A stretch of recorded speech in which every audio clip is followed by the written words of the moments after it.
Hello to all, welcome back to my new tutorial. मैं हूं doctor Dinesh Joshi. आज हम बात करेंगे इंटरपोलेशन एंड एक्सट्रपोलेशन के बारे में। एक पूरा नया वीडियो है, इसकी एक पूरी सीरीज़ चल रही है। ये स्टैटिक्स के कैटेगरी में आता है, स्टैटिक्स सब्जेक्ट के अंदर आता है।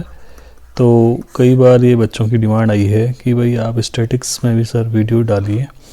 तो हम सबसे पहले थोड़ा टफ टॉपिक के साथ ही हम आते हैं इंटरपोलेशन एंड एक्सट्रपोलेशन। इसके बारे में हम इंट्रोडक्टरी पार्ट ला रहे हैं, देन इसके बाद हम वीडियो लाएंगे। एक एक करके सारे वीडियोस आते रहेंगे, इसमें हम सारे मेथड्स को डिटेल वाइज डिस्कस करेंगे। ठीक, आज हम बात करेंगे सबसे पहले इंट्रोडक्शन में।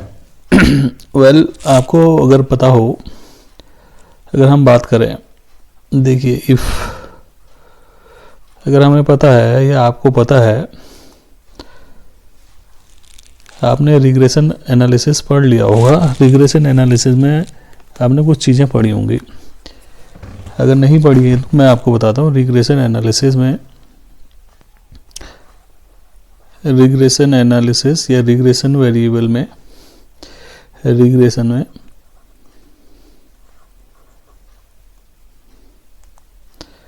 रिग्रेशन में आपके दो वेरिएबल होते हैं, वेरिएबल्स होते हैं एक्स एंड वाई, ये आपने देख लिया होगा। और हमारी जो एक रिग्रेशन इक्वेशन बनती है, आपने गौर किया होगा, एक इक्वेशन तो बनती है एक्स ऑन वाई और एक इक्वेशन बनती है वाई ऑन एक्स। ये दो चीज़ें आपने बहुत बार देखी होगी, ये नहीं देखी हैं तो अब मैं ये खुद बताऊंगा आने वाले वीडियोस में, जब रिग्रेशन का अगर मैं टॉपिक लाऊंगा। तो ये इक्वेशन होती है जिसमें हमको क्या करना पड़ता है, रिग्रेशन, जिसको हम रिग्रेशन इक्वेशन भी बोलते हैं, एक्स ऑन वाई और वाई ऑन एक्स। इसका मतलब क्या हुआ, जहाँ पर हम बात करें तो एक्स ऑन वाई, ये जो इक्वेशन है इसको लिखने की ज़रूरत नहीं। जहाँ पर जो ये एक्स ऑन वाई है, फर्स्ट वाली इक्वेशन, फर्स्ट इक्वेशन कह सकते हैं, इसमें एक्स जो है एक्स ऑन वाई में एक्स जो हो जाएगा हमारा, ये आपको ध्यान रखना है। एक्स ऑन वाई के केस पे एक्स डिपेंड करता है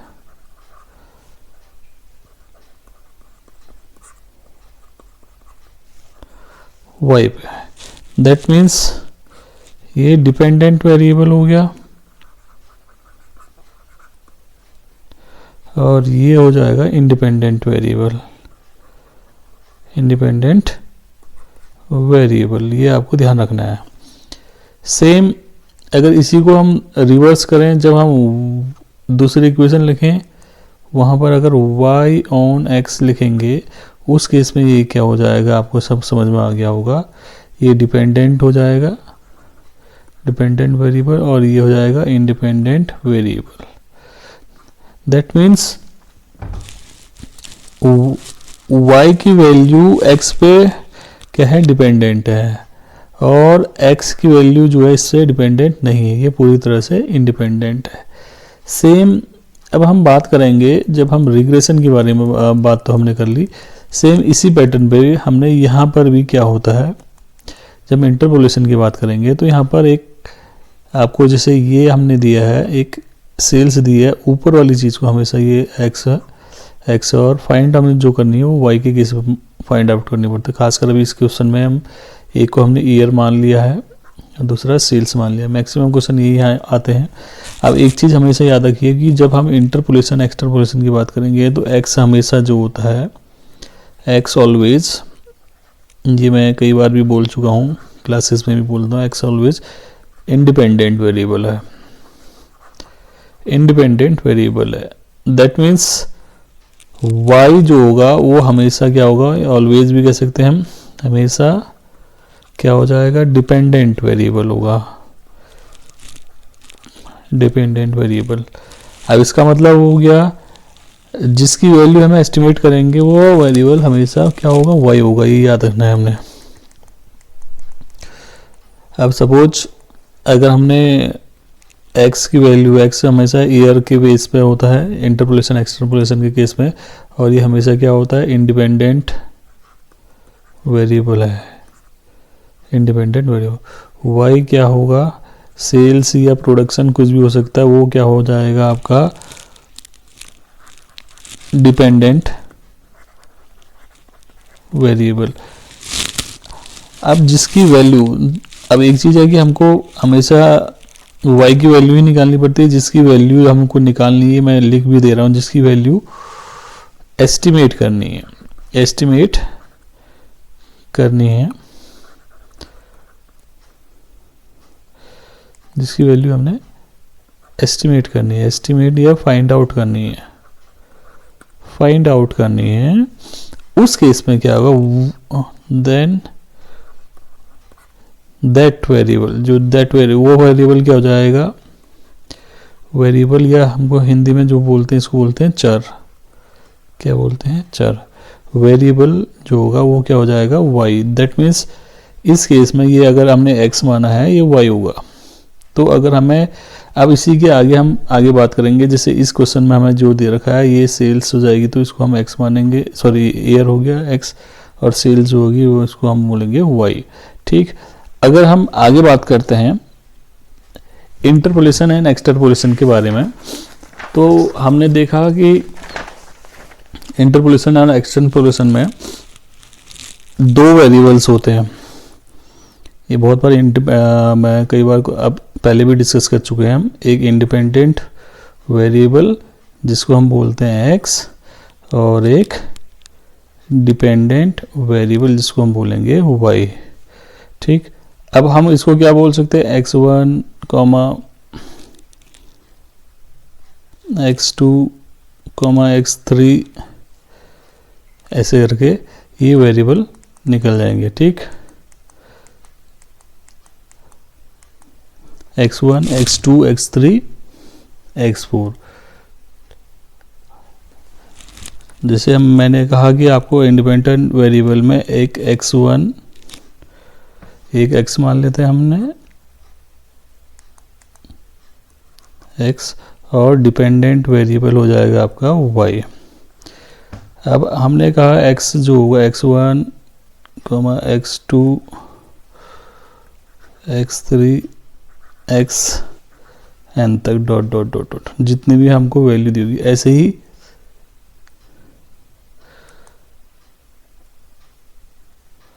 इस केस पे हो जाएगा y1, y2, y3,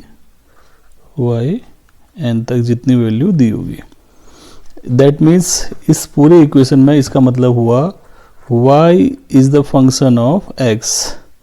ये पॉलिनोमियल इक्वेशन के तौर पर भी हम इसको दिखा सकते हैं। दैट मीन्स इसका मतलब हुआ y जो है x का डिपेंडेंट वेरिएबल, x अपने आप में इंडिपेंडेंट है। ठीक, y की वैल्यू हम कैसे फाइंड आउट करेंगे, x के बेस पे। इसका मतलब ये है, अगर हम सिंपल लैंग्वेज में कहें तो हम ये भी कह सकते हैं कि y is the function of, या हम ये भी कह सकते हैं y is the function of x। y जो है, देखो इस इक्वेशन में आपको दिख रहा है y जो है is the function of f, bracket में मैंने x डाला, फंक्शन ऑफ x। हमने कहा कि x जो है इंडिपेंडेंट वेरिएबल है, दैट मीन्स इसकी वैल्यू जो है y से इफेक्ट नहीं होगी, x की वजह से ही आपकी y की वैल्यू इफेक्ट होगी। दैट मीन्स ये भी हो सकता है। अब हम बात करेंगे इंटरपोलेशन और एक्सट्रपोलेशन के बारे में। अब हमने जो अभी बात करी उसको देख लेते हैं एक बार और। इंटरपोलेशन क्या होता है, it is the process of finding out, it is a process of, देखो it is a process of finding the value of y corresponding to the given value of x within the given limits, ये बहुत important है, given limits. आप इसको थोड़ा ध्यान से देखिए कि गिवन लिमिट्स और इंटरवल। अब जैसे हमने कहा y की वैल्यू फाइंड करनी है, जैसे अभी ये स्लाइड थी हमने इसमें बात करी, सपोज हमने कहा x और y हमें गिवन है, तो विद इन द लिमिट्स है रखा है। एक ये हमारी स्टार्टिंग लिमिट ये हो गई और ये मैक्सिमम लिमिट है, इसके बीच की जो लिमिट है ये ईयर मान लीजिए हमारे 2014 है, 2017, 16, 17, 19, 2000। अब सपोज हमें फाइंड आउट करना पड़ता है ईयर 2018 का। डेट मीन्स आपकी जो गिवन लिमिट है, गिवन लिमिट मतलब x में जो गिवन लिमिट है इंडिपेंडेंट वेरिएबल x ईयर पे, ये अगर जो हमारे पास क्वेश्चन दिया हुआ है उसके बीच की लिमिट के अंदर ही कोई वैल्यू फाइंड आउट करनी है जो अननोन है, उसकी y वैल्यू तो हमें पता नहीं है, इसको फाइंड आउट करना है, तो इसको बोलते हैं interpolate. With in the limit कह रहा है, that means finding out the value of y की वैल्यू हम इस केस में ये फाइंड आउट करेंगे भाई, ये फाइंड आउट करेंगे कितनी आएगी, finding the value of corresponding given value of x। अब गिवन वैल्यू x की गिवन वैल्यू पे हम y की वैल्यू कितनी आएगी फाइंड आउट करना। गिवन लिमिट कितनी है, 14 से लेकर 20 के बीच की लिमिट। इनके बीच में अगर कोई क्वेश्चन पूछा जाता है कि भाई हमको 2016 दे रखा है, इसका मतलब 15 नहीं दे रखा है, तो 15 को अगर निकालना है 2015 की वैल्यू निकालनी है y पे, तो ये कितना होगा, दैट मीन्स ये आपको क्वेश्चन के हिसाब से इंटरपोलेट है, क्योंकि इसकी मैक्सिमम ड्यूरेशन जो है एक तो 2020 दे रखा है और आपका स्टार्टिंग ओरिजिन जो दे रखा है 2014 दे रखा है। तो हम इसमें ये कहेंगे कि ये बिटवीन कोई चीज़ पढ़ ली है तो ये लिमिट है, तो इसका मतलब हो गया हम इंटरपोलेट कर रहे हैं, इंटरवल्स गिवन लिमिट के अंदर है। सेम इसी का एक्स्ट्रा वर्जन है, या इसका थोड़ा सा आगे बात करते हैं एक्सट्रापोलेशन के बारे में। It is the process of finding the value of y corresponding to a given value of x outside, ये बहुत इंपॉर्टेंट है, आउटसाइड द गिवन लिमिट। अब जैसे हमने कहा कि यहाँ पर ईयर मान लिया था हमने, ईयर और सेल्स हमने मान ली। अब यहाँ पर हमने 2012 से लेकर 2013, 2014, 2015 ऐसे ही सेल्स में 10, 15, 18, 21। अब हमने कहा कि ये तो लिमिट हो गई 2012 से लेकर 15 के बीच में। अगर हमसे कहा जाए इसके बाहर 2020 का या 2016 का अगर हमें कोई डाटा निकालना है, x की वैल्यू का y की वैल्यू फाइंड आउट करनी है, तो उस केस पे एक्सट्रापोलेशन है। इसका मतलब हो गया, अगर इस वाले पॉइंट ऑफ को देखें तो इस वाले हिसाब से देखा जाए तो अगर 2014 का डाटा दे रखा है हमें, 2014 का डाटा दे रखा है और इसको हमें कहा जाए 2014 के आधार पर, यह जब हम एक्सट्रापोलेशन के बारे में बात करेंगे, 2014 का आंकड़ा दे रखा है और मैक्सिमम लिमिट आपकी 2020 है। अगर हमसे कहा जाए कि 2021 का x की वैल्यू हमें दी है, 2021 की y की वैल्यू क्या होगी ये फाइंड आउट करने के लिए, तो एक्सट्रापोलेशन है, क्योंकि हमें क्वेश्चन में लिमिट जो है 20 तक दे रखी है 2014 से। दैट मीन्स हुआ कि बियॉन्ड दैट लिमिट, जो गिवन क्वेश्चन है उसके लिमिट से बाहर का अगर कोई चीज़ पूछा जाए तो एस्टिमेशन हो सकता है, इसको निकालने पर हम एक्सट्रापोलेट करेंगे कोई भी वैल्यू को। अब ये हमारे हो गई सिंपल सी लैंग्वेज। अब एक और मैं एक डायग्राम बनाता हूँ सिंपल सा। ये हमारे पास डाटा है, ये समझ लो, इसको ध्यान से देखिए। 2015 ले लेते हैं और ये 2020 ले लेते हैं, इसके बीच में जो भी साल हैं ये है। इसमें गिवन ईयर्स हैं 2000, कोई अगर मिसिंग ईयर है इसके बीच की लिमिट का अगर हमें क्वेश्चन पूछा जाता है या वैल्यू निकालनी पड़ती है, एक्स की वैल्यू निकालनी पड़ती है वाई की, उसमें एक्स की वैल्यू इस ईयर की मान लें 2017 की वैल्यू नहीं दे रखी है, इसकी वैल्यू निकालनी है with in the given limit, तो ये हो गया इंटरपोलेट करना।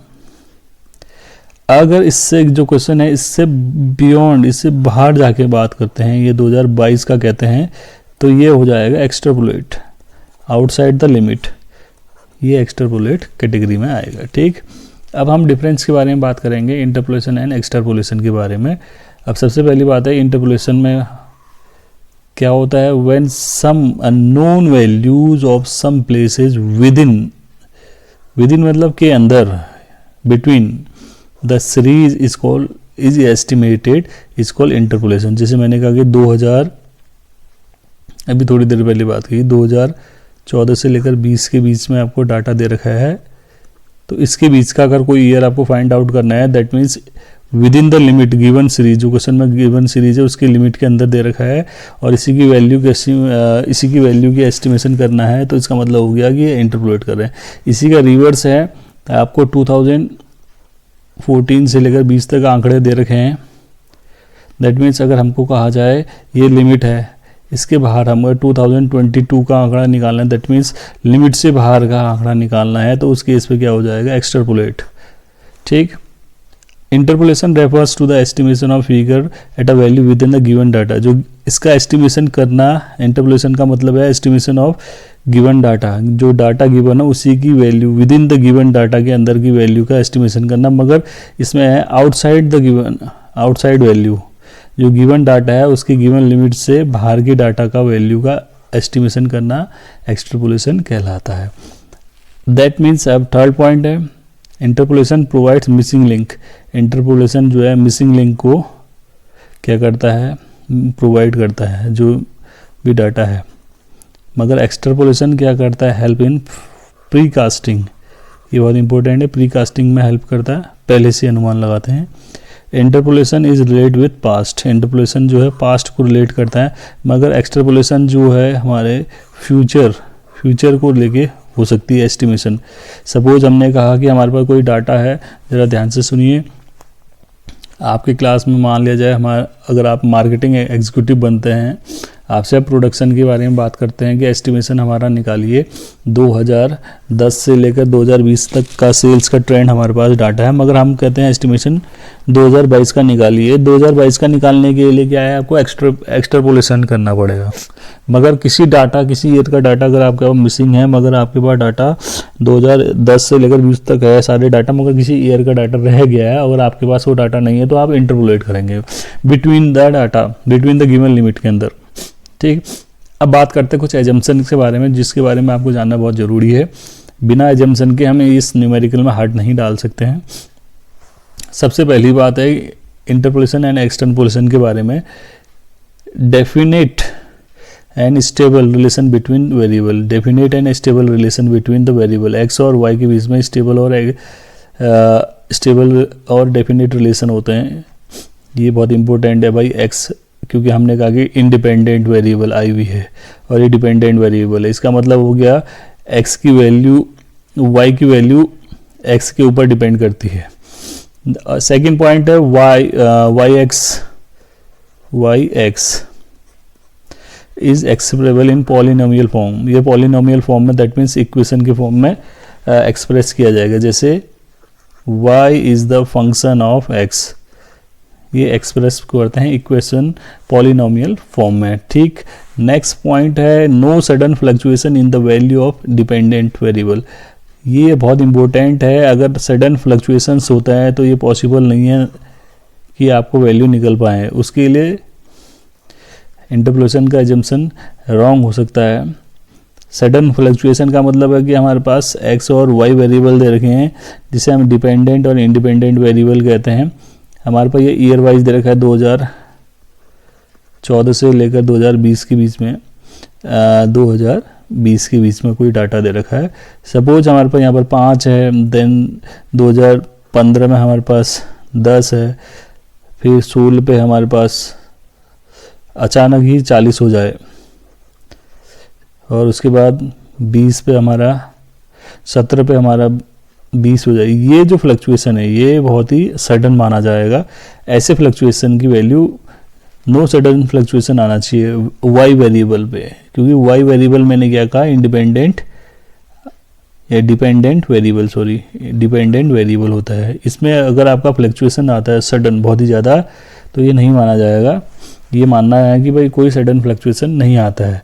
देन उसके बाद है एक पॉइंट और है, the number of conjugative missing value in a series cannot be estimated as it was reliable as it was not reliable. अगर कंजुगेटिव मिसिंग वैल्यूज़ हैं किसी ईयर की एक साथ लगातार, देन वो हम ये मान के चलेंगे, जैसे सपोज आपका 2014 है और 15 है, 16 है, 17 है, ऐसे करके 2018 है। सपोज आपसे कहा कि भाई यहाँ पर 10 है, फिर इसके बाद यहाँ पर आपकी कुछ वैल्यू नहीं है, डैश है, ये भी डैश है, ये भी डैश है, और यहाँ पर आपका 30 दे दिया, तो ये बड़ा डिफ़िकल्ट हो जाएगा। कंजुगेटिव एक के साथ एक हम डाटा को रिलायबल नहीं मान सकते अगर हम कोई चीज़ का एस्टिमेशन करते हैं। दैट मीन्स ये डाटा रिलायबल नहीं कहलाएगा। ये एजम्पशंस हैं। आगे हम बात करेंगे कुछ जो पूरे इस सीरीज में हम बात करेंगे न्यूमेरिकल्स हुए हैं, और जो भी इस इंटरपोलेशन एक्सट्रपोलेशन में मेथड्स होते हैं वो मेनली दो मेथड्स होते हैं, आपको ध्यान रखना है। एक तो है आपका एल्जेब्रिक मेथड, दूसरा मेथड होता है ग्राफिकल मेथड। इसमें एक सिंपल सा न्यूमेरिकल होता है, मैं नेक्स्ट वीडियो में इससे पहले इसी से स्टार्ट करूँगा। एल्जेब्रिक मेथड के अंदर भी दो केस होते हैं, एक होता है methods of square least square method और फिटिंग पैराबोलिक कर्व। ये क्वेश्चन एग्जाम में ज़्यादातर नहीं पूछते हैं, बहुत लेस इम्पोर्टेंट। मेनली क्या है, इस टॉपिक से रिलेटेड क्वेश्चन आते हैं जो एल्जेब्रिक मेथड का सेकंड मेथड है, मेथड ऑफ डेफिनेट डिफरेंसेस। इसमें तीन कैटेगरी आती है, एक तो बाइनोमियल बाइनोमियल एक्सपेंशन मेथड है, पहले इसके बारे में बात करेंगे, देन इसके बाद ये वीडियो आने वाले हैं, मैं आपको थोड़ा हिंट दे देता हूँ। देन बी पॉइंट है, ये बी मेथड है न्यूटन फॉरवर्डिंग। एक फॉरवर्डिंग होता है, एक एडवांस डिफरेंस फार्मूला, दो चीज़ एक साथ ही आती है। इसमें लगता है कि जैसे मगर हल्का सा डिफरेंस है। सेकंड मेथड ये होगा। एक थर्ड पॉइंट है लॉन्ग रेंज फार्मूला, ये बहुत इंपॉर्टेंट है, इम्पोर्टेंट ये भी है और ये भी इम्पोर्टेंट है। ये तीनों केस में ये तीनों इम्पोर्टेंट बहुत हैं, आपको ये तीनों बहुत ही इम्पोर्टेंटली आपको ध्यान से पढ़ने हैं, और एग्जाम के पॉइंट ऑफ व्यू से भी लॉन्ग रेंज और न्यूटन का फॉर्मूला आपको अच्छी तरह फोकस करना है।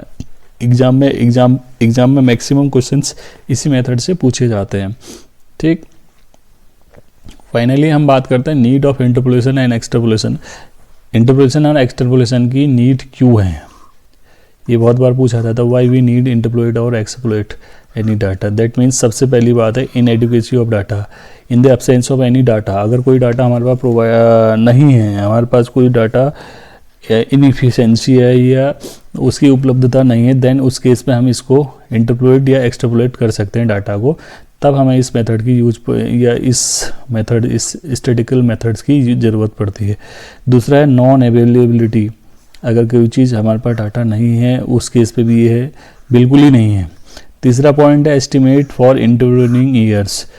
कोई इंटरवेनिंग ईयर्स पे किसी ईयर पे इंटरवेन हो गया या किसी ईयर पे हमारा प्रोडक्शन या कोई चीज़ का एस्टिमेशन हमारा नहीं निकल पाया, तो उस ईयर को भी हम निकाल सकते हैं। वो दैट मीन्स जैसे हमारा कोविड के ड्यूरेशन में भी है, कोविड के ड्यूरेशन या लॉकडाउन के पीरियड पे भी अगर कोई चीज़ का एस्टिमेशन निकालना है, ये इसी फॉर्मूले में निकाल सकते हैं। एस्टिमेशन ऑफ एनी इंटरवेनियन ईयर्स, किसी रुकावटी वर्ष में अगर हमको इंटरपोलेट करनी है या एक्सट्रपोलेट करनी है वैल्यू को, तो ये भी हो सकता है, इसलिए हमें इसकी ज़रूरत पड़ती है। Then for forecasting, future forecasting भी हो सकती है। कंपेरेटिव स्टडी, भाई आपके 2010 के आंकड़े को हम 2020 की ईयर के हाथ कंपेयर कर सकते हैं, ये हम मान सकते हैं कि एक डिकेड में कितना डिफरेंस आया या कितनी प्रोग्रेस हुई, तो इसके लिए इंटरपोलेशन बहुत इंपॉर्टेंट है और एक्सट्रपोलेशन भी।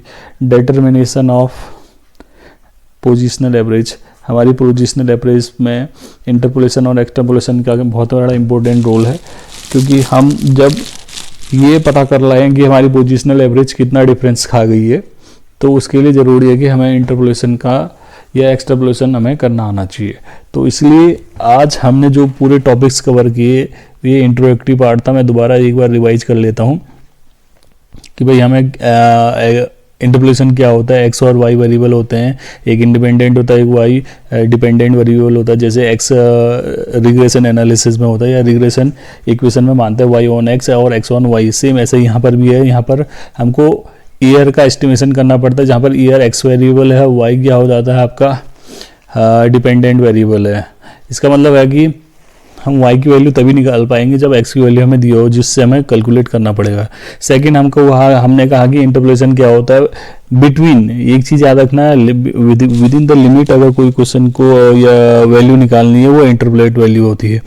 एक्सट्रापोलेट मतलब आउटसाइड द वैल्यू, जो गिवन लिमिट है 2000, मान लिया कोई ईयर है x या डिपेंडेंट वेरिएबल है x, जो आपका मान लो 2015 से लेकर 2020 के बीच का कोई डाटा है और आपको 2020 के बाद का कोई डाटा निकालना, that means outside the given limit, वो एक्सट्रापोलेशन वैल्यू हो जाएगी या एक्सट्रापोलेशन कहेंगे उस मेथड को। देन उसके बाद आता है डिफरेंस। डिफरेंस में बहुत ही सिंपल है, वो एस्टिमेशन है, इसका फ्यूचर रेफरेंस के लिए ज़रूरी है, फ्यूचर के लिए है, ये तो सिंपल सा है, आप एक बार और देख लीजिए। मेनली एजम्पशंस के ऊपर हमने बात कर ली है, एक और है मेथड्स के ऊपर। मेथड्स में हमने 3 मेथड्स बहुत ही इंपॉर्टेंटली बात करनी है। एक तो एल्जेब्रिक मेथड होता है, जब आप एग्जाम में लिखेंगे तो 2 ही मेथड मान के चलेंगे आप। अब उसके अंदर हम अलजेब्रिक के अंदर 2 सब कैटेगराइज होते हैं, एक तो होता है method of least square method और दूसरा होता है डिफरेंस मेथड्स, जिसमें फाइनाइट डिफरेंस मेथड। पहला मेथड है इसका बाइनोमियल एक्सपेंशन मेथड, दूसरा न्यूटन मेथड और तीसरा long range method. Long range method बहुत ही इंपॉर्टेंट है एग्जाम के लिए, मैं बार बार कह रहा हूँ, इसको आप थोड़ा ध्यान से देखिए। और फिर लास्ट में फाइनली हमने नीट के बारे में पढ़ा, नीट क्यों ज़रूरत है, ये बेसिकली है आपको ज़रूरत, या आपको क्वेश्चन पूछा जाए तो आपको बताने के लिए हेल्पफुल होगा। So guys, thank you for watching this video, और इसके बाद हम नेक्स्ट वीडियो लाएंगे जल्द ही, तो बने रहिए मेरे चैनल पे। तब तक के लिए थैंक यू। प्लीज़ सब्सक्राइब करना ना भूलें, लाइक भी कर दें और कमेंट भी कर दें अगर आपको अच्छा लगा हो, ताकि हमें मोटिवेशन मिलता रहे। Thank you.